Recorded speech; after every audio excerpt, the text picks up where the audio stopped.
Buenas tardes. Finalmente el gobierno griego ha conseguido la concesión de ayudas económicas para terminar el Partenón. La Comisión Europea finalmente ha cedido ante las presiones del gobierno heleno. Para eso tenemos hoy con nosotros al ministro de Cultura de Grecia.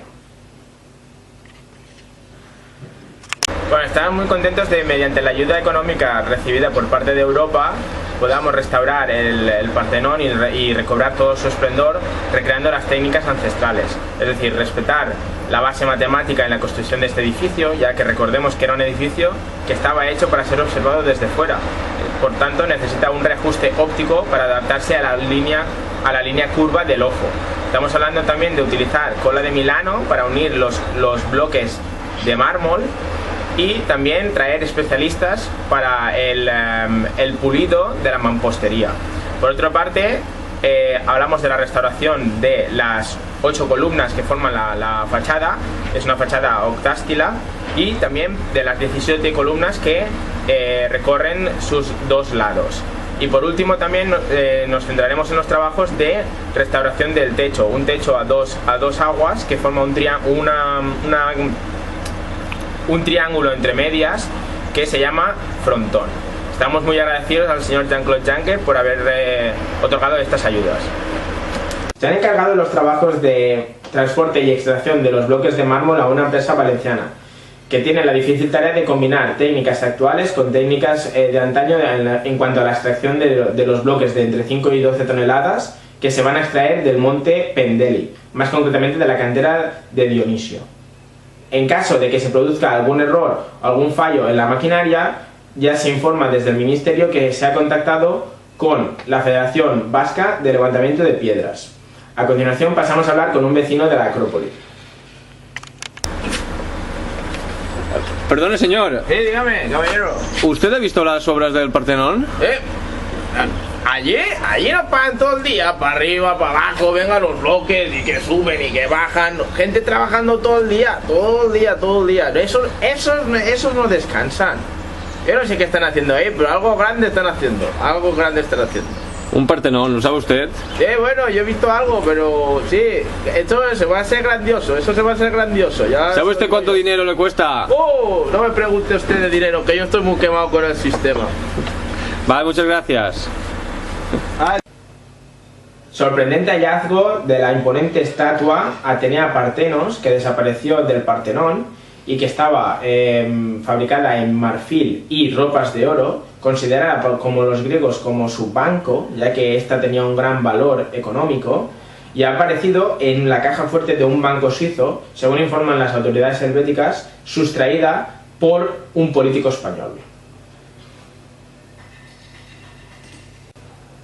Se produce un gran enfrentamiento burocrático entre Grecia y Reino Unido por la propiedad de las mármoles de Jenny, que actualmente se encuentran en el Museo Británico de Londres. Conectamos con nuestro corresponsal allí. Buenas tardes a todos, estamos aquí desde las orillas del río Támesis, donde vamos a entrevistar al señor Eddie Ficio, que es el conservador del British Museum de Londres. Buenas tardes, señor Ficio. Buenas tardes a todos. ¿Qué opina usted sobre la polémica que están teniendo ustedes con Grecia? Pues me alegra que me lo preguntes, particularmente en este caso, creo que los británicos debemos ser los que conservan la obra griega, ya que es una obra de valor incalculable. Podemos apreciar en la obra las máximas griegas de equilibrio, proporción y belleza, viendo cómo se basa en el concepto del hombre perfecto a nivel tanto físico de cuerpo como psicológico, espiritual. También podemos observar en su dimensión cómo tiene una proporción de 9 cabezas, entre 9 y 7 cabezas, que es la altura de las estatuas, y a través de esta obra que conservamos en el British Museum de London podemos apreciar también las diferentes etapas del periodo del arte griego, como son la época arcaica con su tendencia a la frontalidad, el hieretismo y la rigidez, También vemos como la época del periodo clásico, con la búsqueda de la perfección anatómica, los cánones de belleza, así como también la idealización del cuerpo, con una temática sobre todo de dioses y atletas. Y por último, la época helenística, donde podemos ver la tendencia al movimiento, la búsqueda de la expresión y el realismo, y una tendencia bastante variada, sobre todo centrada en la vida cotidiana.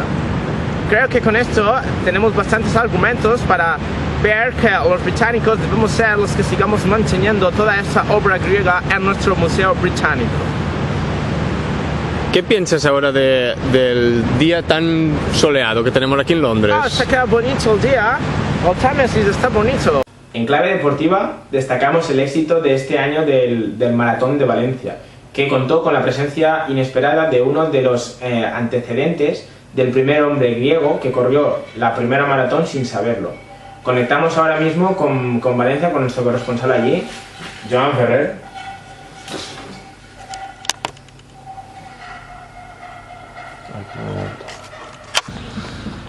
Buenas tardes, hoy estamos con Georgios Katapatapoulos, descendiente de Filipides, el primer hombre que recorrió un maratón. Buenas tardes, Georgios. Cuéntanos, ¿cómo fue la hazaña de tu antepasado? Bueno, pues me alegra que me hagas esa pregunta, y más ahora después de correr el maratón. Pero corría el año 1490 a.C., cuando los griegos se vieron asediados por los persas en una población llamada Maratón, precisamente. Entonces, mediante mi tatarabuelo fue el que corrió desde Maratón hasta donde se encontraban los espartanos para pedir ayuda, para pedir auxilio. El tema es que después los griegos, mis antepasados, ganamos la batalla, pero mi antepasado no sabía que ya habíamos ganado. Entonces corrió más de 200 kilómetros en 48 horas, que se dice pronto. Entonces no corrió los exactamente 42 kilómetros que corrió más. Lo único que después se cogió la distancia que hay entre Maratón y Atenas, que hay en torno a los 41 kilómetros más o menos. Y de ahí es de donde viene la prueba atlética. Muchas gracias, Georgios. ¡Chao! ¡Un saludo! ¡Saludo! Investigadores de la Universidad de Valencia localizan después de 4 años el lugar exacto donde murió asesinado Cayo Julio César. Desde entonces, el lugar, la Torre Argentina, se ha convertido en un lugar de peregrinación para gente venida de todo el mundo. Ahora mismo conectamos con nuestro enviado especial, que va a hablar con uno de los miembros del equipo de la Universidad de Valencia. Es un hallazgo bastante importante debido a la envergadura del nombre. Estamos hablando de Cayo Julio César, que primero fue general del ejército romano y después fue posteriormente emperador, persona que duplicó la extensión del Imperio Romano mediante las conquistas militares. Bastante importante en este sentido destacar su desembarco en tierras germánicas, ya que entre su territorio y las tierras germánicas había un río llamado río Rin, que medía más de 300 metros de anchura, 9 metros de profundidad, y después tenía grandes corrientes que lo atravesaban. ¿Qué hizo? ¿Qué hizo el general? Hizo construir un puente con una arquitectura privilegiada para la época y entró a caballo con su ejército en las tierras germánicas. Los germánicos quedaron sorprendidos y se movieron a tierras más altas, y él pudo campar a sus anchas 4 días explorando nuevo territorio.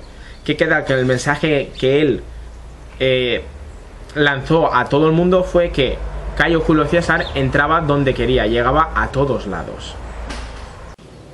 2 empresas valencianas de construcción son las adjudicatarias de restaurar la Vía Apia, que cubría una distancia de 212 kilómetros entre Roma y la Campania.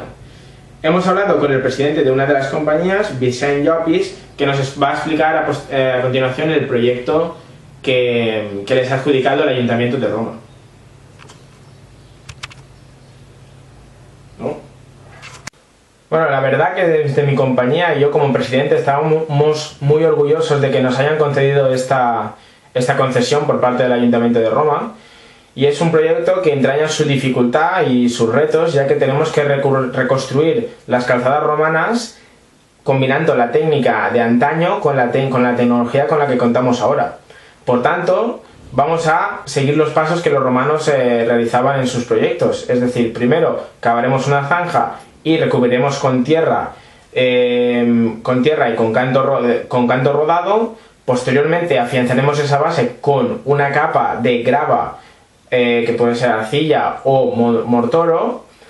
Y finalmente ya vendría lo que sería el adoquín, que iría puesto en la calzada con una inclinación para que el agua cayera desde el centro de la calzada hacia los lados. También, por último, destacar la dificultad que entraña el proyecto, ya que, si recordamos, los romanos solo realizaban como diríamos, las carreteras actuales en línea recta, no tenían curvas. Y eso se debía a cómo las técnicas que utilizaban de topografía, que no les permitían hacer la curva. Por tanto, si llegábamos a una montaña, en vez de rodearla, se atravesaba por dentro.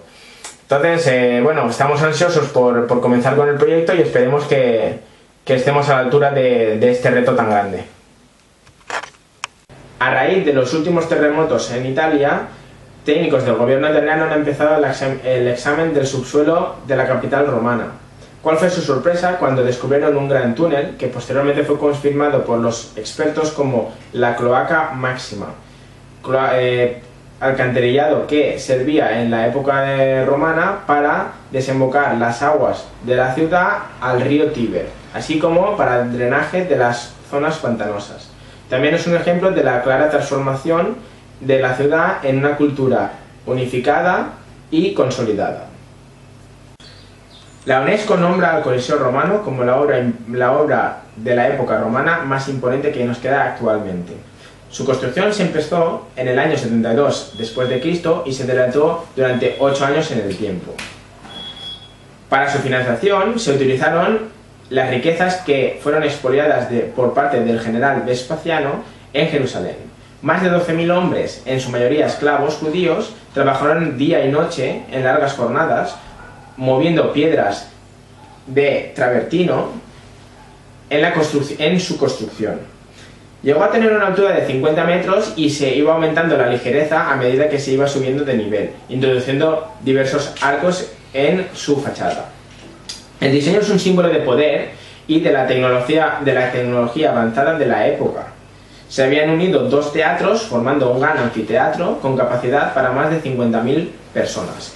En él se realizaban multitud de actividades de entretenimiento para la sociedad, entre las que destacan, por ejemplo, la lucha de hombres contra bestias, la ejecución de esclavos, el plato estrella, que era la lucha de gladiadores, carrera de cuadrigas, y por último también se realizaban batallas navales, ya que debajo del Coliseo se instalaba una serie de canales subterráneos que conectaban con un acueducto y que mediante el cual se inundaban ligeramente para realizar dichas batallas.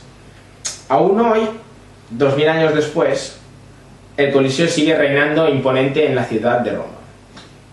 Se inaugura la primera muestra de mosaicos romanos en Valencia, concretamente en el Palacio de la Generalitat Valenciana.